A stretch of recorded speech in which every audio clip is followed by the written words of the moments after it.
আসসালামু আলাইকুম। সংবাদে আপনাদের সবাইকে স্বাগত জানাচ্ছি। আমি ফিরোজ তোহা। শুরুতেই সংবাদ শিরোনাম। বাংলাদেশের সর্বশেষ গুরুত্বপূর্ণ আপডেট সংবাদে আপনাকে স্বাগত। শুরুতেই সংবাদ শিরোনাম, পরে বিস্তারিত। শুরুতেই জানাবো, মিশরে যাচ্ছেন প্রধান উপদেষ্টা। অন্তর্বর্তীকালীন সরকারের প্রধান উপদেষ্টা অধ্যাপক ডক্টর মোহাম্মদ ইউনূস বৃহস্পতিবার ১৯ ডিসেম্বর মিশরের রাজধানী কায়রোতে ১১তম D8 শীর্ষ সম্মেলনে যোগ দিতে মিশরে যাচ্ছেন। আজ প্রধান উপদেষ্টার প্রেস সচিব অপূর্ব জাহাঙ্গীর গণমাধ্যমকে বিষয়টি নিশ্চিত করেছেন। তিনি বলেছেন, ১৮ ডিসেম্বর ভোরে কায়রোর উদ্দেশ্যে ঢাকা ছাড়বেন প্রধান উপদেষ্টা অধ্যাপক ডক্টর মোহাম্মদ ইউনূস।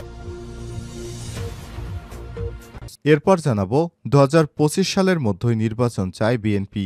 সংস্কারে ৬ মাসের বেশি সময় লাগার কথা নয় মনে করে দলটি। প্রধান উপদেষ্টা ডক্টর মোহাম্মদ ইউনূস আগামী নির্বাচন অনুষ্ঠানের সময়সীমা নিয়ে যে ধারণা দিয়েছেন, বিএনপি সেটিকে ইতিবাচক অগ্রগতি হিসেবে দেখলেও কার্যত সরকারের তরফ থেকে সুনির্দিষ্ট নির্বাচনী রোডম্যাপ আশা করেছে। দলটি আগামী বছরের মাঝামাঝিতে একাদশ সংসদ নির্বাচনে যে দাবি ইতিমধ্যেই তুলেছে, সেটি ২০২৫ সাল অতিক্রম করে যাক, কোনোভাবেই তার পক্ষপাতী নয়। নেতারা মনে করেন, নির্বাচন যত বিলম্বিত হবে, স্বৈরাচার এবং তাদের দেশি বিদেশি দোসরদের চক্রান্ত তত বাড়তে পারে। এদিকে পঞ্চদশ সংশোধনীর বৈধতা নিয়ে রায় আজ। তত্ত্বাবধায়ক সরকার ব্যবস্থা বাতিল করা সংবিধানের পঞ্চদশ সংশোধনী নিয়ে জারি করা পৃথক রুলের উপর আজ মঙ্গলবার রায় ঘোষণা করবে হাইকোর্ট। বিচারপতি ফারা মাহবুব ও বিচারপতি দেবাশিস রায় চৌধুরীর সমন্বয়ে গঠিত হাইকোর্ট বেঞ্চে এ রায় জানানো হবে।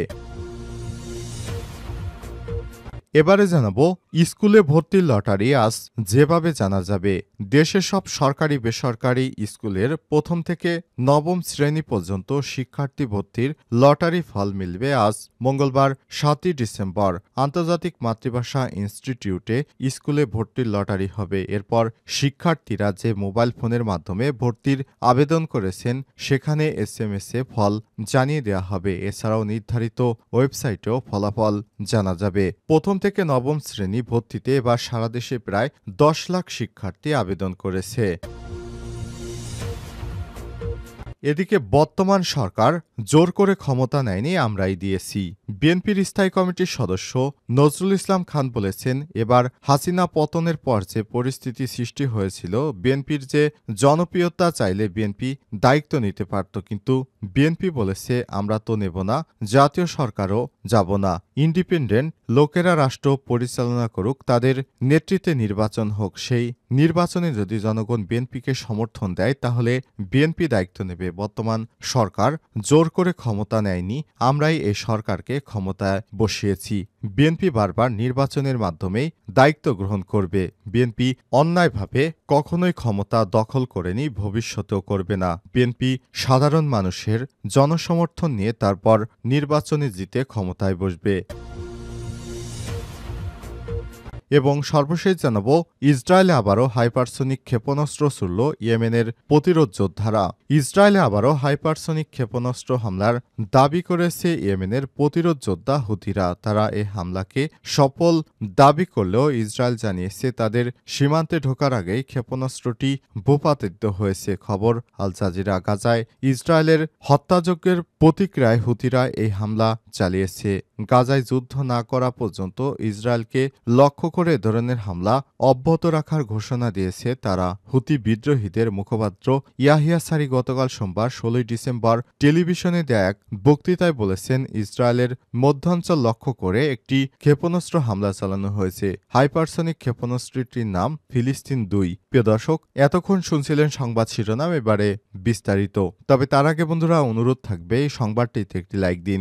এই চ্যানেলে আপনি নতুন হয়ে থাকলে আমাদের সংবাদটি দেখতে দেখতে চ্যানেলটি সাবস্ক্রাইব করে রাখুন। কমেন্ট করে আপনার মূল্যবান মতামত জানিয়ে দিন আপনি বিশ্বের কোন দেশ থেকে বা বাংলাদেশের কোন স্থান থেকে আমাদের সংবাদটি দেখছেন এবং শুনছেন। এবারে বিস্তারিত। মিশরে যাচ্ছেন প্রধান উপদেষ্টা।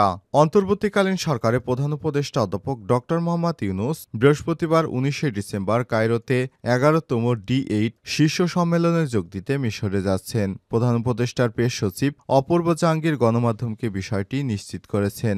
ড মোহাম্মদ ইউনূস বুধবার ১৮ ডিসেম্বর ভোরে কায়রোর উদ্দেশ্যে ঢাকা ত্যাগ করবেন। পররাষ্ট্র মন্ত্রণালয় জানিয়েছে, শীর্ষ সম্মেলনের ফাঁকে ড মোহাম্মদ ইউনূসের কয়েকটি বৈঠক হওয়ার সম্ভাবনা রয়েছে এবং সেই প্রস্তুতিও চলছে। কায়রোতে এই সপ্তাহে অনুষ্ঠিত ডি8 কমিশনের ৪৮তম বৈঠকের মাধ্যমে ডি8-এর জন্য একটি গুরুত্বপূর্ণ মুহূর্ত চিহ্নিত হয়েছে। প্রথমত, আগামী কয়েকদিন মূল আলোচনাগুলো হবে, যা ১৮ ডিসেম্বর ডি8 পররাষ্ট্রমন্ত্রীদের কাউন্সিলের ২১তম অধিবেশন এবং ১৯ ডিসেম্বর বহুল প্রত্যাশিত ১১তম ডি8 শীর্ষ সম্মেলনের মাধ্যমে শেষ হবে। এই বৈঠকগুলোতে নেতারা অর্থনৈতিক সহযোগিতা জোরদার এবং সদস্য দেশগুলোর মধ্যে টেকসই উন্নয়নের জন্য একটি অভিন্ন দৃষ্টিভঙ্গির রূপরেখা তৈরি করতে মিলিত হবেন।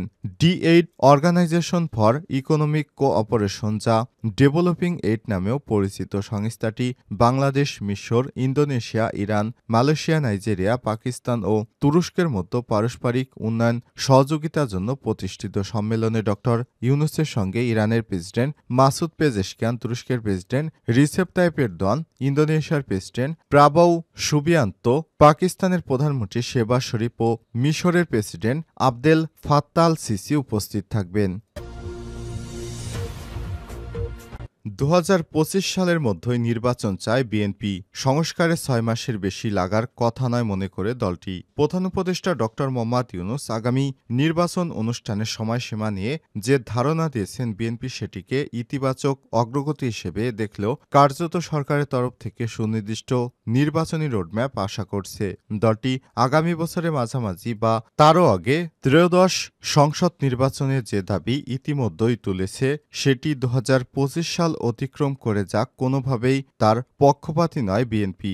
নেতারা মনে করছেন, নির্বাচন যত বিলম্বিত হবে, স্বৈরাচার এবং তার দোসরেরা দেশি বিদেশি দোসরদের চক্রান্ত ততই বাড়তে পারে।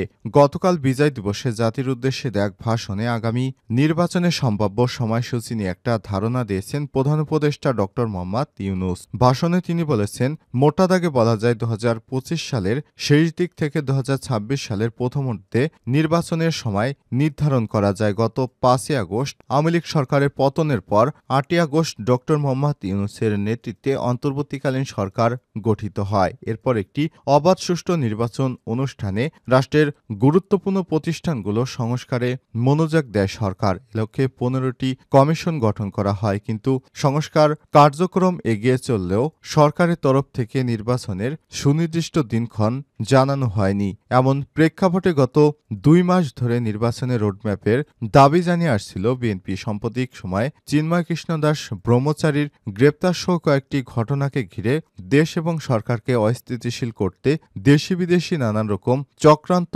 ষড়যন্ত্র শুরু হলে অভিযোগ দলটির। এর পরিপ্রেক্ষিতে বিভিন্ন সভা সমাবেশ ও আলোচনা সভা থেকে রোডম্যাপের দাবি আরও জোরালো করে বিএনপি নেতারা। দলটি নেতাদের অভিমত, সংস্কার একটি চলমান প্রক্রিয়া। বিএনপি তাদের ৩১ দফায়ও সংস্কারের কথা বলছে, তাই নির্বাচনমুখী প্রয়োজনীয় সংস্কার শেষে দ্রুত নির্বাচনের ব্যবস্থা করা উচিত। পঞ্চদশ সংশোধনীর বৈধতা নিয়ে রায় আজ। তত্ত্বাবধায়ক সরকার ব্যবস্থা বাতিল করা সংবিধানের পঞ্চদশ সংশোধনী নিয়ে জারি করা পৃথক রুলের উপর আজ মঙ্গলবার রায় ঘোষণা করবেন হাইকোর্ট। বিচারপতি ফারা মাহবুব ও বিচারপতি দেবাশিস রায় চৌধুরীর সমন্বয়ে গঠিত হাইকোর্ট বেঞ্চ গত ৫ই ডিসেম্বর শুনানি শেষে রায়ের দিন ধার্য করেন।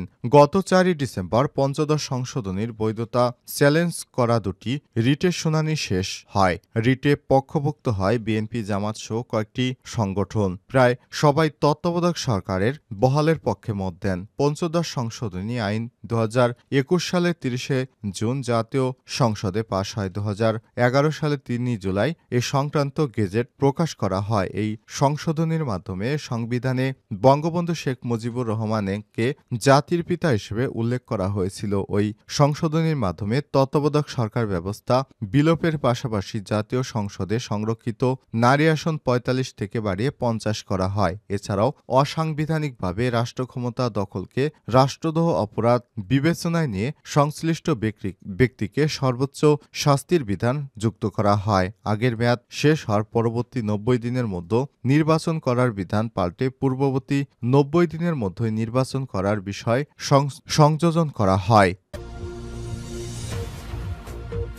স্কুলে ভর্তির লটারি আজ যেভাবে জানা যাবে, দেশের সব সরকারি বেসরকারি স্কুলের প্রথম থেকে নবম শ্রেণী পর্যন্ত শিক্ষার্থী ভর্তির লটারি ফল মিলবে আজ মঙ্গলবার ১৭ ডিসেম্বর। আন্তর্জাতিক মাতৃভাষা ইনস্টিটিউটে স্কুলের ভর্তির লটারি হবে। এরপর শিক্ষার্থীরা যে মোবাইল ফোনের মাধ্যমে ভর্তির আবেদন করেছেন সেখানে একটি SMS-এ ফল জানিয়ে দেওয়া হবে। এছাড়াও নির্ধারিত ওয়েবসাইটেও ফল জানানো হবে। প্রথম থেকে নবম শ্রেণীতে ভর্তিতে এবার সারা দেশে প্রায় ১০ লাখ শিক্ষার্থী আবেদন করেছে। সরকারি বেসরকারি ৫,৫০০-এর বেশি বিশ্ববিদ্যালয় এবার মোট ১১,১৬,৩৮৯টি আসন ফাঁকা আসন সংখ্যা হিসেবে ভর্তির পরও বেসরকারি স্কুলে বহু আসন ফাঁকা থাকবে। মাউসি সূত্র জানায়, গত ১২ নভেম্বর থেকে ৩০ নভেম্বর পর্যন্ত অনলাইনে স্কুলে ভর্তির আবেদন করার সুযোগ পেয়েছিল শিক্ষার্থীরা। ১৮ দিন সরকারি বেসরকারি মিলিয়ে মোট ৯,৮৩,৫৩৯ জন শিক্ষার্থী ভর্তির আবেদন করে।